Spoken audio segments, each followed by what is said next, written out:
할렐루야. 믿음으로 고백합니다. 오늘 우리에게 좋은 일이 일어납니다. 오늘은 마가복음 6장 14절 이하 말씀 가지고 특별히 오늘 오병이의 기적에 대한 말씀이 주제가 되어서 말씀의 은혜를 나눕니다. 먼저 6장 14절 이하의 말씀, 예수님의 소문이 퍼져난 이후에 예수님에 대한 헤롯 왕의 관심을 이야기하고 있습니다. 14절로 16절까지 우리 다 같이 보겠습니다. 이에 예수의 이름이 드러난지라 헤롯 왕이 듣고 이르되 이는 침례 요한이 죽은 자 가운데서 살아났도다. 그러므로 이런 능력이 그 속에서 일어나느니라 하고, 어떤 이는 그가 엘리야라 하고 또 어떤 이는 그가 선지자니 옛 선지자 중에 하나와 같다 하되, 헤롯은 듣고 이르되 내가 목벤 요한 그가 살아났다 하더라. 헤롯 대왕이 있고 헤롯 대왕에 많은 아들이 있는데 여기 나오는 헤롯은 헤롯 안디바로서 헤롯 왕의 7번째 아들입니다. 그래서 갈릴리와 베레아를 AD 4년부터 39년까지 35년 동안 통치했던 왕입니다. 당시 예수님에 대한 이야기가 3가지가 있었습니다. 헤롯 왕이 그 얘기를 다 들었습니다. 침례요한이 다시 살아났다. 또 하나는 엘리야와 같은 자다. 셋째로 선지자 중 하나라는 소문을 왕이 들었는데, 가이사랴 빌립보에 가면에서 이 똑같은 얘기가 반복이 됩니다. 많은 사람들이 이제 예수님에 대해서 누구라 하느냐, 마가복음 8장 27절로 29절을 보면 이와 같이 말씀이 나옵니다. 예수와 제자들이 빌립보 가이사랴 여러 마을로 나가실새 길에서 제자들에게 물어 이르시되 사람들이 나를 누구라고 하느냐? 제자들이 여짜와 이르되 침례 요한이라 하고, 더러는 엘리야, 더러는 선지자 중에 하나라 하나이다. 또 물으시되 너희는 나를 누구라 하느냐? 베드로가 가로되 대답하여 이르되 주는 그리스도 시인이다 하며, 여기 예수 그리스도에 대한 신앙 고백이 나옵니다. 그래서 예수님이 그 당시 알려진 얘기는 침례 요한이 다시 살아난 것이 아닌가, 엘리야와 같은 선자가 온 것이다, 또 많은 선자 중에 하나다라는 이야기를 했습니다. 그러나 실제로 예수님이 그리스도시요 살아계신 하나님의 아들이라고 하는 그 예수님의 참모습을 저들이 아직 이해하지 못하고 있었습니다.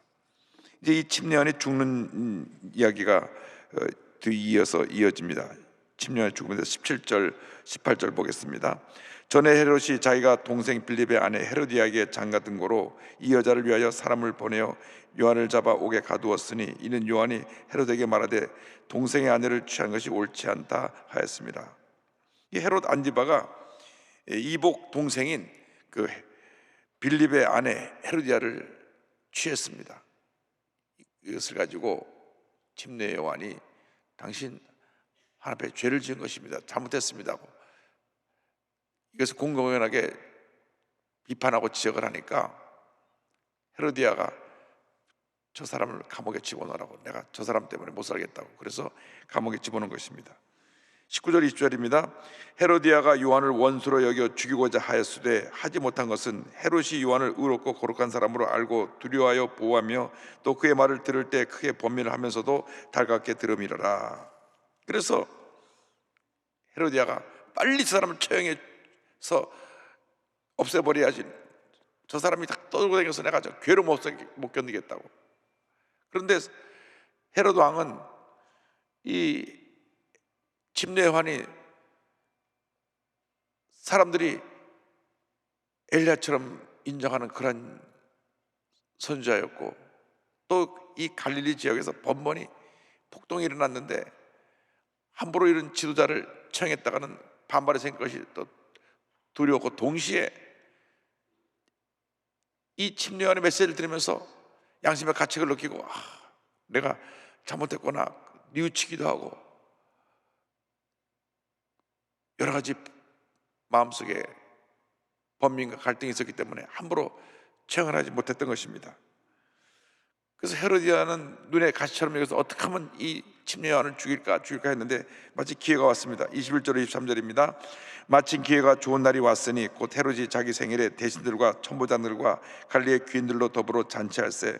헤로디아의 딸이 친히 들어와 춤을 추어 헤롯과 그와 함께 앉은 자들을 기쁘게 한지라. 왕이 그 소녀에게 이르되 무엇이든지 내가 원하는 것을 내게 구하라 내가 주리라 하고, 또 맹세하기를 무엇이든지 내가 내게 구하면 내 나라의 절반까지라도 주리라 하거늘.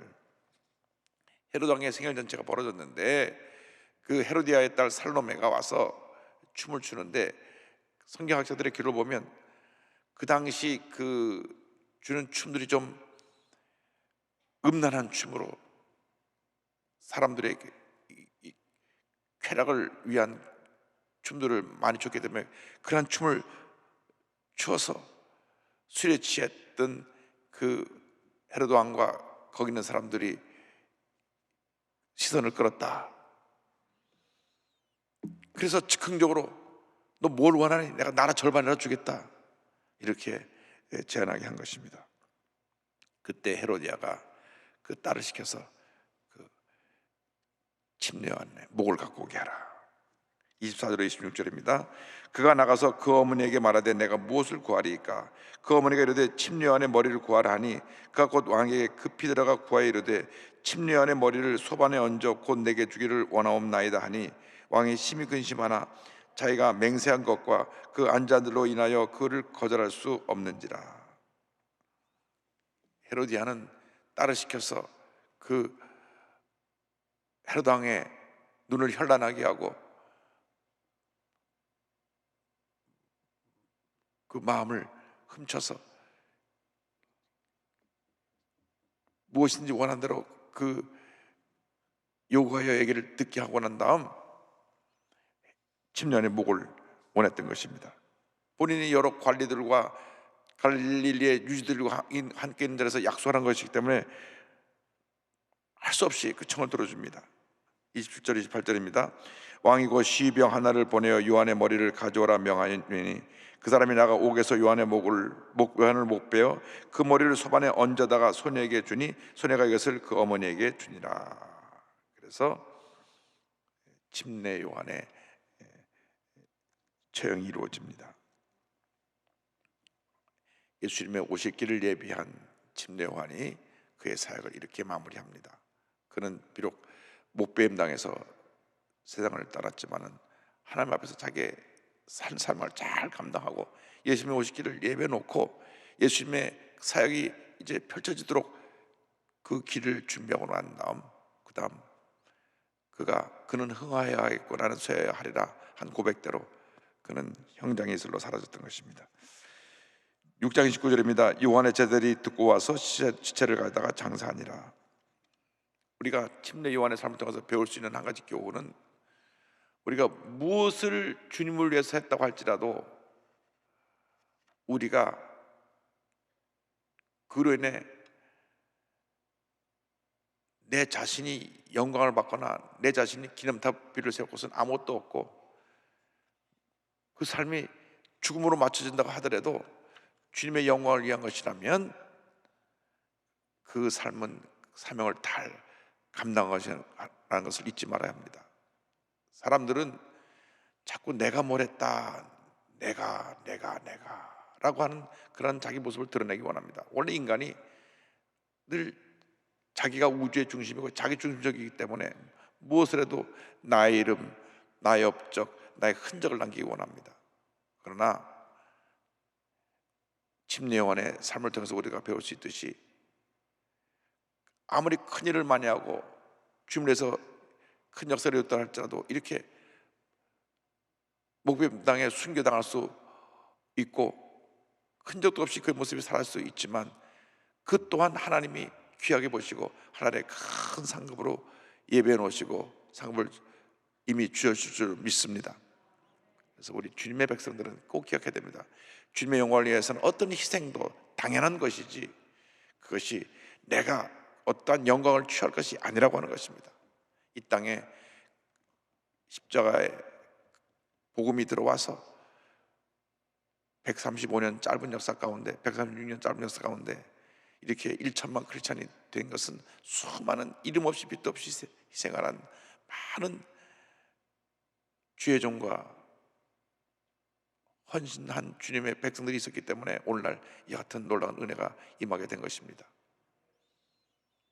우리가 이름이 기억되는 몇몇 사람은 기억하고 있지만 이름을 알지 못한 더 많은 사람들이 순교의 피를 흘리고 희생하고 헌신해서 이 땅에 이렇게 복음이 편안하게 펼쳐지게 된 것입니다. 부끄럽게도 코로나19를 통과하면서 교회가 많이 욕을 먹고 있습니다.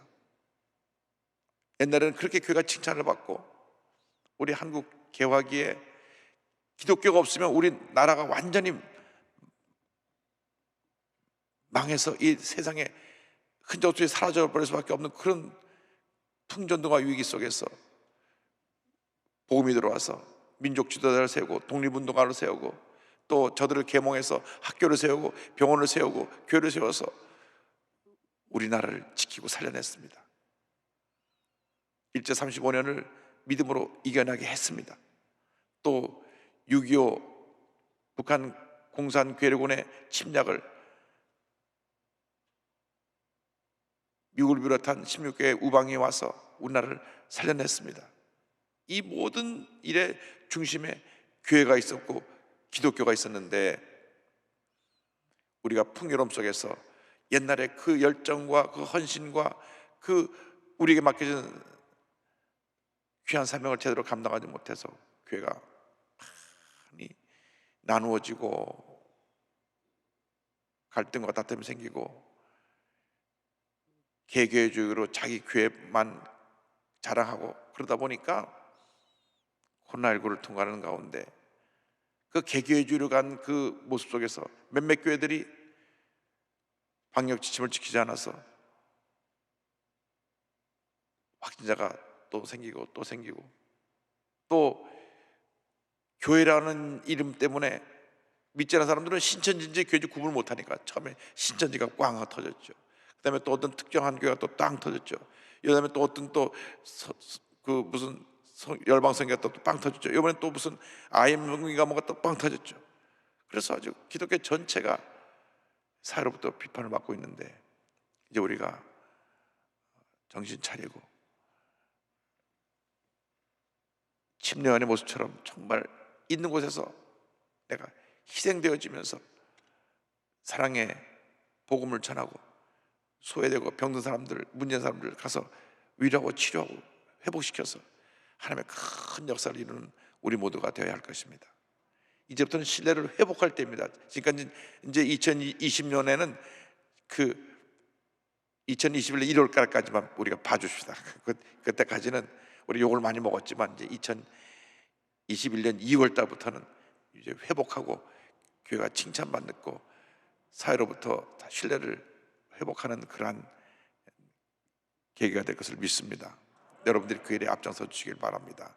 이제는 우리가 우리 주위에 정말 이번 구정 때 여러분 주변을 살펴서 힘들고 어렵고 고통당하는 사람들에게 사랑을 베풀고 아픈 사람들 가서 위로하고 기도해드리고 요즘 병원에 제대로 병문안 갈 수도 없으니까 전화로 기도해드리고 또 직접 만나지 못하면 집 앞에 갔다가 구역장님들이 구정 선물에도 갖다 놓고 그렇게 해서 우리가 사랑 안에서 하나라는 것을 보여주고 그리고 믿지 않은 사람들에게 이제는 우리 예수님이 제자들인 우리 모두가 사랑의 공동체를 이뤄서 사회를 섬긴다고 하는 모습을 보여줌으로 말미암아 신뢰가 회복되기를 간절히 소원합니다.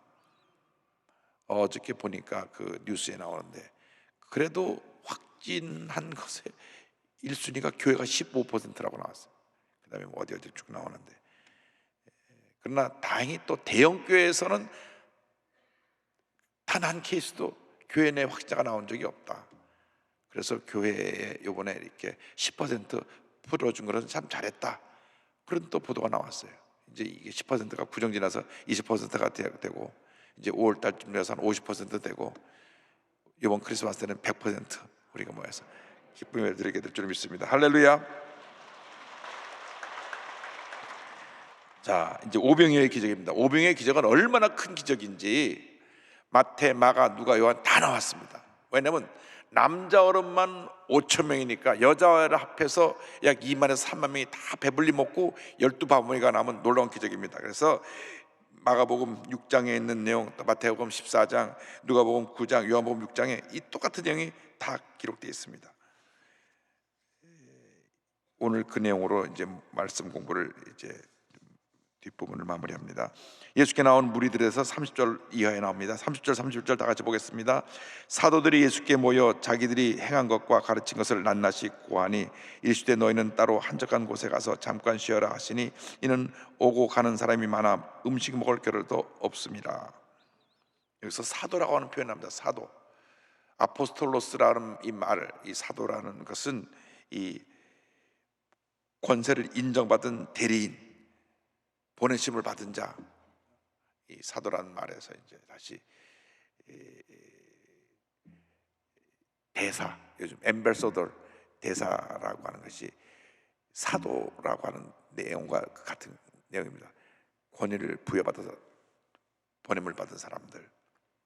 그런데 이 예수님의 부여하신 권위를 갖고 나가서 큰일 행한 분들이, 저들이 와서 그것을 보고합니다. 너무나 피곤해갖고 먹을 틈도 없었습니다. 그래서 좀 쉬어야 되겠다.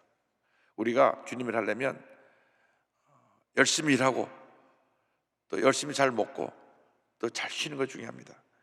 잘 일하고 잘 먹고 잘 쉬는 것이 건강의 기본입니다. 끝까지 우리가 건강을 유지하는 비결은 열심히 일하는 것입니다. 놀면 안 됩니다. 우리나라에서 절대 있어서는 안 될 잘못된 노래가 하나가 노세 노세 젊어서 노세 늙어지면 못 노나니, 이 노래는 잘못된 거예요. 노세 노세 젊어서 놀고 늙어서 놀고 평생 노는 거예요. 그 노래 가만 보면 노세 노세 젊어서 노세 늙어지면 못 노나니, 젊어서 놀고 늙어서 놀고 다 놀고. 그래서 우리가 열심히 일해야 됩니다. 열심히 일해야 되는데 김영석 교수님 얘기 제가 자주 말씀드리지만 102세인데 지금도 열심히 일하세요. 그분 102세인데 엊그제인가 어디서 가보니까 또 한 2시간 또 가서 강의를 하셨더라고요. 그러니까 102세인데도 건강하게 계속 책을 읽고 강의하고 글을 쓰고 일주일에 한 번씩 조선일보에다가 글 써서 올리시고 지금 일주일에 한 번씩 매일 국민일보에 인터뷰를 연재하시고 그다음에 거의 뭐 하루도 쉼 없이 오늘은 여기서 초청하는 곳에 가서 강의를 하시고 건강하세요. 일하니까 건강을 주시는 것입니다. 근데 이제 102세 되니까 조금 힘들긴 하시대. 102세 되신 교수님 하신 말씀이에요. 옛날에는 힘든 걸 몰랐는데 요즘은 정신은 아주 건강해서 정신은 청년의 정신이고 청년. 몸은 조금 나이가 들어서 자기 정신이 육신을 얻고 다닌다 그러더라고요. 여러분 열심히 주님을 해야 됩니다. 열심히 주님을 해야 됩니다. 언제까지? 기본 100세. 그건 여러분의 믿음의 분량대로 주님 열심히 하시기 바랍니다. 자, 32절로 34절 보겠습니다. 이에 배를 타고 따로 한적한 곳에 갈새 그들이 가는 것을 보고 많은 사람이 그인 줄 안지라. 모든 고을로부터 도보로 그곳에 달려와 그들보다 먼저 갔더라. 예수께서 나오사 큰 무리를 보시고 그 목자 없는 양 같음으로 인하여 불쌍히 여기사 이에 여러 가지로 가르치시더라. 이 요한복음을 보면 갈릴리 바다 다른 쪽으로 갔다고 되어 있고 누가복음을 보면 벳세다로 갔다고 되어 있습니다. 갔는데 배가 이동하는 걸 보고 사람들이 막 달려서 배가 도착하는 곳에 이미 가 있었어요. 그런데 주님이 저들을 불쌍히 여기셨다. 중요한 말씀입니다. 하나님이 우리를 불쌍히 보시면 기적이 일어납니다. 나면서 또 앞을 보지 못한 맹인 바디메오가 나를 불쌍히 여겨 주옵소서. 그때 주님이 눈을 뜨게 해주신 것입니다. 여러분들이 일상 살아가는 동안에 사람들에게 불쌍히 여김 받고 사람들에게 어떻게 인정받고 이건 나중 문제고 언제나 주님 앞에 불쌍히 여김 받게 되기를 바랍니다. 나같이 허물 많고 못난 내가 주님 앞에 왔사오니 나를 불쌍히 여겨주셔서 나를 붙들어 사용하여 주셔서 주님의 귀한 역사를 이루어 주시옵소서. 예수님이 나를 불쌍히 보시면 그때부터 기적은 시작되는 것입니다. 예수님이 저들을 불쌍히 여기셨습니다. 저들은 말씀을 전하시는데 해가 저물어 갑니다. 기적을 행하시는 장면에 대해서 이제 35절 이해를 보겠습니다. 때가 저물어 가매 제자들이 예수께 나와 여짜오되 이곳은 빈들이요 날도 저물어 가니 무리를 보내어 두루 촌과 마을로 가서 무엇을 사 먹게 하옵소서. 하루 종일 말씀을 전했는데 얼마나 말씀이 은혜를 얻는지 저들이 그냥 넋을 빼놓고 있다가 해가 뉘엿뉘엿 져가고 저녁이 됐어요. 다들 그때 하루 종일 굶었으니까 배가 고파서 허기가 져서 무엇을 좀 먹어야 됐다 하는 생각이 들었습니다. 제자들이 와서 말합니다. 제자들은 현실을 보고 말합니다. 지금 이게 빈들이고 외딴 곳입니다. 지금 저녁이 됐습니다. 저들을 흩어보내서 동네 가서 뭐 사 먹게 합시다. 사람들은 늘 이성적인 판단을 먼저 합니다. 무슨 문제가 생겼을 때 생각적으로 해서. 그러나 주님은 그러한 상황을 보실 때 그 문제 해결을 너희들이 문제 해결할 수 있는 그러한 준비를 하고 나한테 준비된 것을 가져와라. 그 말씀이 이제 37절 38절 나옵니다. 대답하여 이르시되 너희가 먹을 것을 주라 하시니 여짜오되 우리가 가서 200데나리온의 떡을 사다 먹이리이까. 이르시되 너에게 떡 몇 개나 있는지 가서 보라 하시니 알아보고 이르되 떡 5개와 물고기 2마리가 있더이다 하거늘. 주님이 말씀하시기를 너희가 먹을 것을 주라. 저 사람들이 문제를 나가서 스스로 해결할 게 아니라 너희들이 그 문제를 해결해라. 상담은 뭐냐면요, 상담하러 온 사람들의 이야기를 들어줌으로써 상담을 해결하는 것이 상담입니다. 상담의 원리 첫 번째가 뭐냐면 들어주는 겁니다. 들어줌으로써 그 상담하러 온 사람의 문제 절반 이상은 해결한 것입니다. 그런데 듣지도 않고 내가 할 말 다 하고 가서 당신이 이제는 잘 극복하시오 라고 하면 그런 상담자가 제대로 상담을 하지 못한 것입니다. 문제를 갖고 왔는데 문제에 대한 답을 줘야 되잖아요. 주님 말씀하시기를 너희들이 답을 줘라. 그러니까 이 요한복음에 가보니까 빌립이라고 하는 아주 머리가 빨리 돌아가는 친구가 예수님께 말합니다. 빌립이 대답하되 6장 7절에 각 사람으로 조금씩 받게 할지라도 200데나리온의 떡이 부족하리이다.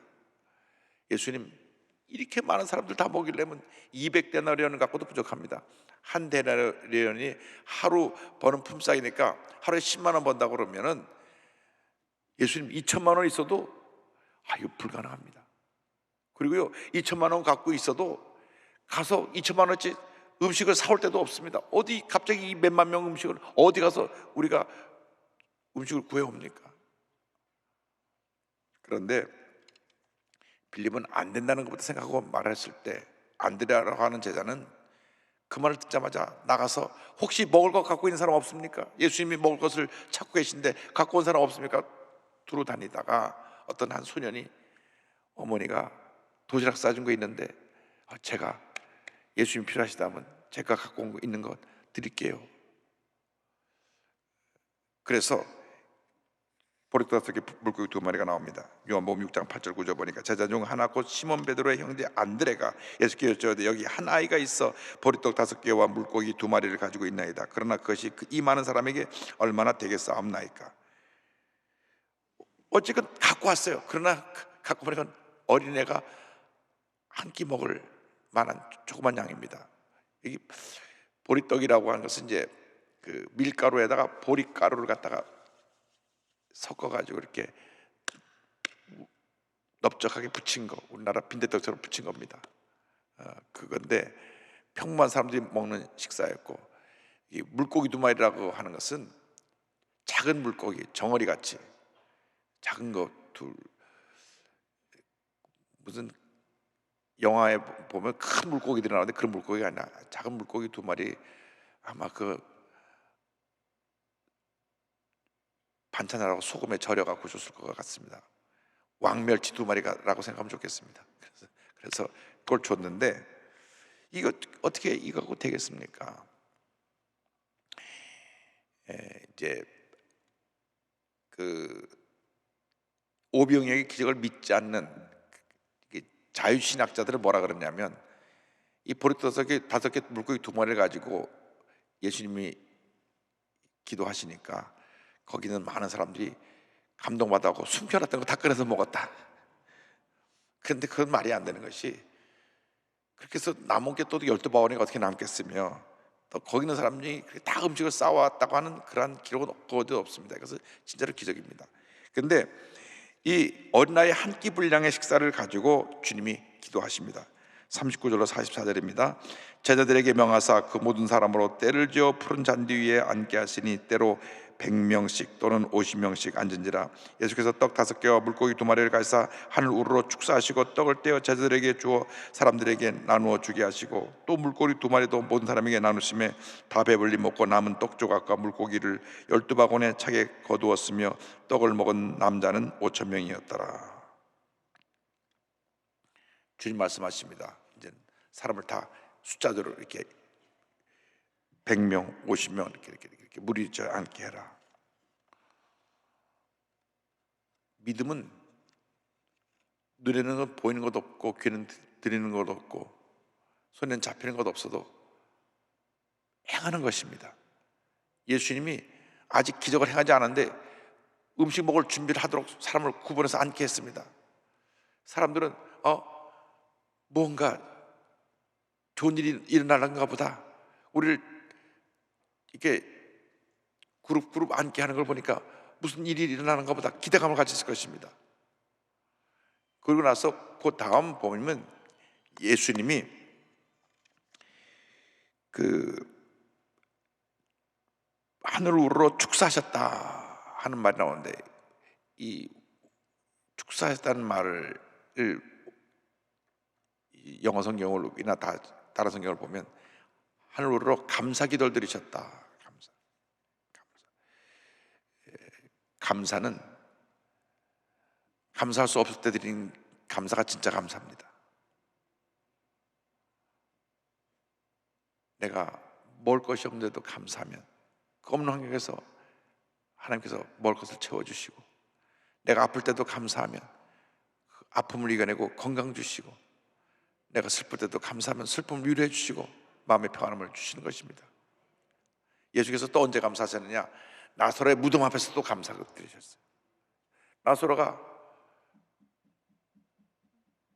죽었는데, 죽은 지 사흘에서 냄새가 나는데, 그때도 예수님이 하나님께 감사드렸습니다. 그러니까 절대 감사 없는 상황에서 주님의 드린 기도는 다 감사의 기도였습니다. 감사기도. 오병이의 기적을 할 때도 감사기도,